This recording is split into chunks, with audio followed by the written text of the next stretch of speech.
On this episode of Bucs Knocks, we're talking the coaching staff, Boy Green. They've got some brains behind this operation, and I know one of them you're very familiar with. That's the head coach. Yeah, it's not just me coming home doing this series. It's my head coach, Chris Pike, my former teammate. He's come back to try to save Oswego football. He's got a great coaching staff to do it, and he's going to turn it around. I have confidence in it, and let's get an inside look at this awesome coaching staff. Honestly, as a head coach, my first job was to build a staff, top to bottom, from varsity all the way down to modified. And for me, that was getting guys I trust, getting guys that are football-minded, and guys that think similarly but aren't afraid to challenge each other, because that's how we're going to be well-prepared. And my first year as a head coach, I don't know everything. I've called the defense before. I've been involved with offensive stuff before. But I can't take on everything. Like, there's ideas that I want to instill and make sure. But the X's and O's, I'm going to trust my guys. Like, I'm going to trust them to make the right play call. And I'm going to be there to get guidance. But by having someone who is a strong offensive coordinator, having a strong defensive coordinator, I'm going to sit back now, because then I'm not going to focus on just one side of the ball. I can take a look at the bigger picture. I can focus on encouraging our players to be driven and focused and all around bought into the program, and take care of all of that while trusting that they're going to be there to make sure that we're all together. We're all working in this together towards a common goal, and that's the most important thing. Coach Bond, he's someone who's helped me a ton in my coaching career in our modified program. He's now building up our team to, at the lowest of levels, to then bring them up. That's a modified coach who has over 30 years of experience. How many programs are lucky enough to say that? Someone who's been on varsity staff, someone who's been on JV staff, someone who's got all the experience and knowledge. Why wouldn't we use that and build that and trust? I trust Pat to run the right stuff down at the modified level and to work with those kids. And he's going to have variations, but we have the same principles from top to bottom. When I was looking for a JV head coach, I called Coach Lynn and I said, listen, I want to do this. We've been a part of this together. We always talk about how we want to see this program be at a different level. You're the right guy. Do you want to come and do this with me? I want you to be a part of it. And he's like, I'm all in. And Corey, and I met Coach Howard. I knew Corey previously, and I met Coach Howard, Nathan. When I met them, I was like, these are my guys. These are my guys. I know I can trust them. They are strong football minds, and I can't just try to take everything on myself. If I can't have guys around me that I trust, then we're never going to succeed. Because now I can send each person off individually, and I can have my hands in everything a little bit, but also we're on the same page. Has anything surprised you, being the 8C of the Oswego Buccaneers football team? You're back here in the same weight room you were in, on the same football field you were on. Has anything surprised you on the job over the last couple of months? Surprised at how much talent's here. Okay. There's some hidden talent. We got new guys that have come out and played. I knew there was already some talent in this building. But there's guys that haven't played football in years that have come back to the program. It's their first time playing, or maybe they're thinking about giving it up. There are some talented players in this school, and we're lucky, like at practice, the energy level and the competition that we can have because of it, it's been fun. One of the best parts about this training camp was we've gone 3 hours. We're pushing them hard. We're running it like a college-style practice. Everything's on a clock. We're running to the next drill. We're sprinting. I put 3 rules in. There's no walking on the field. There's no taking your helmet off in practice. And there's no taking a knee unless we instruct you to. We're up, we're learning, and we're attentive. Water is spread out around the field, so they're not having to take water breaks. We're learning with that. Like, we're always in tune with the drill. We're competing on who's going to be the next one to get to the drill. But the best thing that's happened to us in training camp, Monday and Tuesday this week, we had thunder and lightning.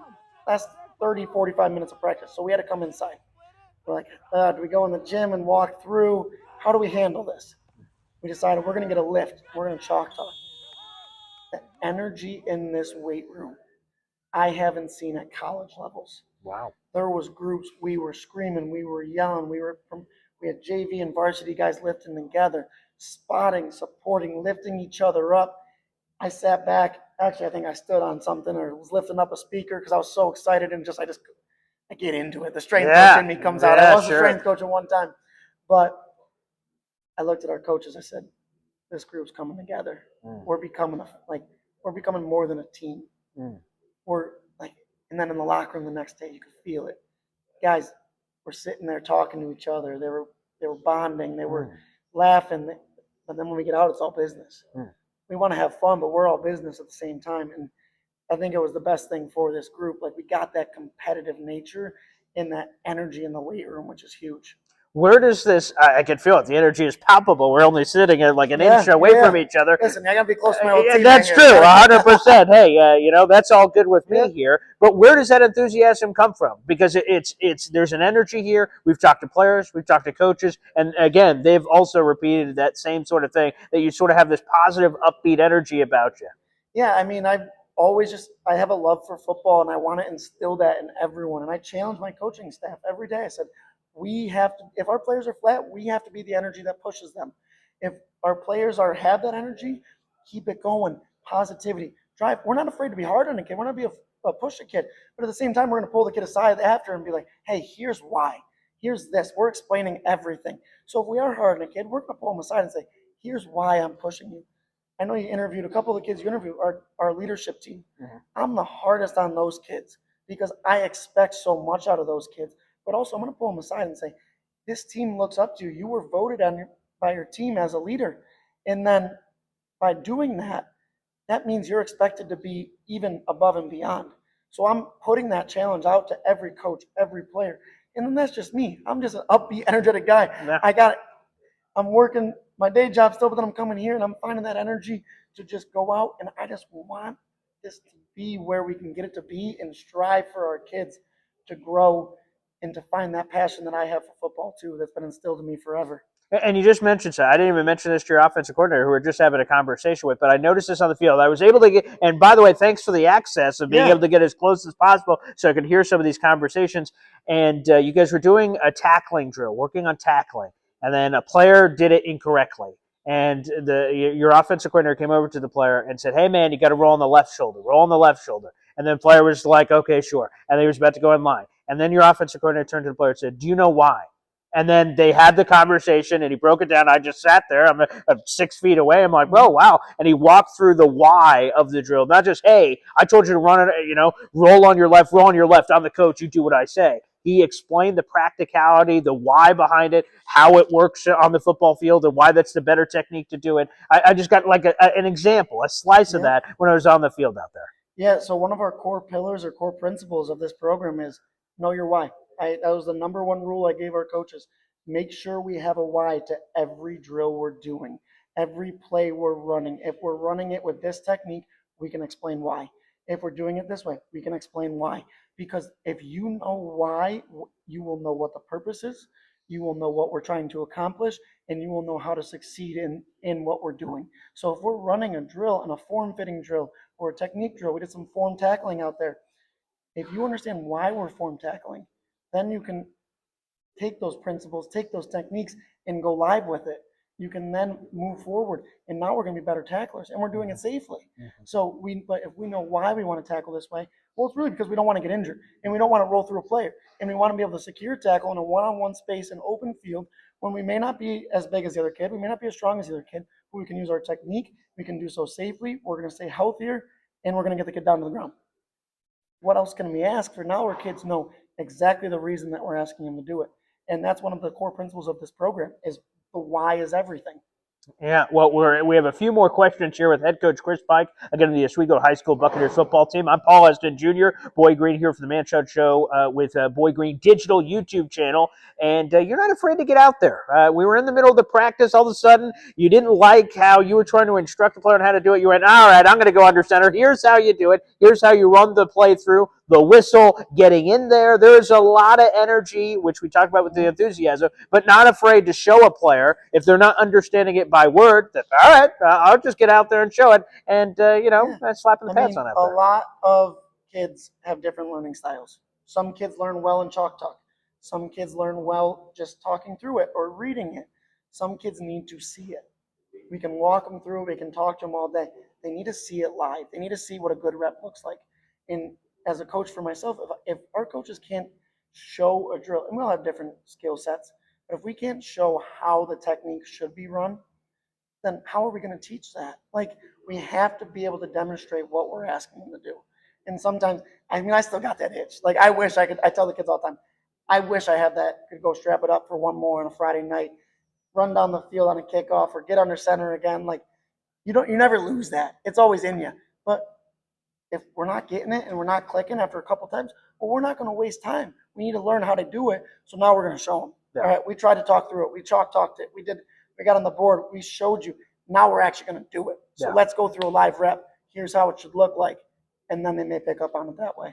I will be honest. When I was out there, I practiced. I said, "Oh, is there a 2-5 jersey available?" I was about to slap on the pads. We might have to. You know, I was tempted. I looked around, but it didn't happen. But I'll tell you this: I want to give you the same opportunity I've given every other coach on your staff. You already know what this question is because we asked you it when you were on the radio. So now you have another opportunity, video form, to speak right to the camera. Okay. And there's a second layer to this too. I didn't ask you this when we were on the radio before, but to the community that can come support, that can watch, that can embrace this new era of Oswego Buccaneers football. What is your message to them? And then also, as I've asked your fellow members of your staff, to the players. There's a bunch, obviously. I mean, do the numbers on how many players you have on your staff versus how many kids that we have, obviously, in this town. There are kids out there that have not dipped their toe in the Oswego Buccaneers football waters yet, or football maybe in general. What is your pitch to them on why they should strap it up and show up, not just even this year as the season's about to start, but future seasons? What's the message to those? And then, like I said, also the supporters that can just come and watch the games every week.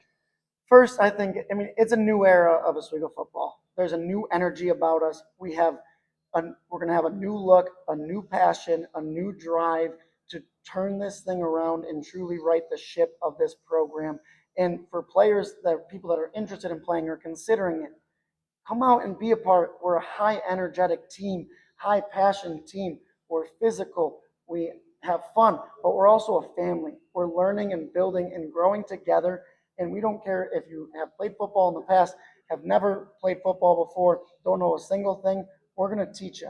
Every single player in our program, from modified all the way up, actually from Pop Warner all the way up to varsity, we are teaching them the same techniques. We're learning, and we just want to be the team and be the part of the change in this program that we're looking for, and come out and be a part of the difference. Because you're going to come out on a Friday night and you're going to be in the stands, and every single person in the stands is going to see this isn't the same old Oswego football team that they know. There's going to be a newfound drive of this team, and come out and it's unmatched. Now, for the fans, my challenge to you is to come out and be loud. We need people to come out and support. These kids are working their tails off out here. They've been going 3 hours a day the past 2 weeks. We have our scrimmage on Saturday. We're going to start backing it down, getting into a little bit more in season, but these kids are working hard. We're getting them in the weight room. They're watching film. They're making the sacrifices to come out here and learn how to win and be the ones that can make that change to win. So come out here and support them. Be loud. Support them when you see them wearing their jersey, when you see them wearing Oswego football. Talk to them. Get to know them. We have some great kids that are part of this program. So come out and support us. Be the change that we're asking for. Well, I love it. You are my teammate. You're my coach now in terms of the HC for this city, and you'll always be my friend, buddy. So, Coach, appreciate it. Thank you guys for coming. It's about time we got you guys. Yeah, that's right. Yeah, there we go. Football. I mean, we had to get you right. We went back to the Oregon O. Yes. I mean, we haven't had it in 15 plus years, I think, since we graduated. We kind of rebranded the program. We got new jerseys. That team's gonna have a new look. So coming out on a Friday night, they're going to see a new look. We kind of honored some tradition, but put a new twist on it. We're going to be repping the blue and white. As much as people love black, we're going to have the blue and white jerseys, repping the traditional Oswego colors. It's an exciting day in Oswego football, man. There's no question about it. So everyone, thanks so much for tuning in to all of our Bucs Knock coverage here on the Man-Child Show with Boyd Green Digital YouTube channel. And if you missed any of it, make sure you check it out all over our YouTube channel on the players, the coaches, this team, this community, and turning this once very proud program around. And they've got the right man for the job, that's for sure. So thanks, everybody, for tuning in, and we'll see you next time.